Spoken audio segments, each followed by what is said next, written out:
হচ্ছে সেফটি, মানে নিরাপত্তা। এ দেশের নিরাপত্তা সম্বন্ধে যদি আমি বলি, আমাদের দেশে যেমন ধরেন রাত্রের 1টা 2টা 3টা 4টা এরকম টাইমে যদি বের হন দেখবেন অনেকে বিপদের সম্মুখীন হন, কিন্তু এই দেশে তার বিপরীত।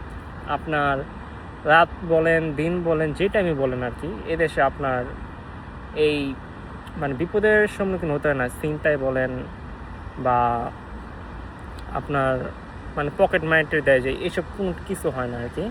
জীবনের মানে নিরাপত্তা পাওয়া যায় এদেশে আপনার। এদিক সবচেয়ে বড় একটা মানে ফ্যাসিলিটি পাইছে আর কি বিদেশিদের। তো শুধু বিদেশিদের জন্য যে তা নয়, কোরিয়ানদের জন্য ঠিক সেম একই।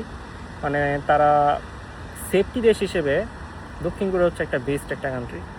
তো অন্যান্য দেশও আছে অবশ্যই, জাপানও সেফটি একটা কান্ট্রি। তো জাপান দক্ষিণ কোরিয়া এগুলো সেফটির দিক থেকে মানে প্রথম বলা যায়। তো যেমন ইউরোপ কান্ট্রি বলেন, ইউএসএ বলেন, ওইসব দেশগুলো কিন্তু নিরাপত্তা তেমন একটা নাই, কিন্তু এই দেশে আপনার নিরাপত্তা প্রচুর প্রচুর বলা যায়। মানে সোজা কথা বলতে গেলে এদেশের নিরাপত্তার খুবই ভূমিকা আছে। এদেশের নিরাপত্তা অল টাইম থাকবে।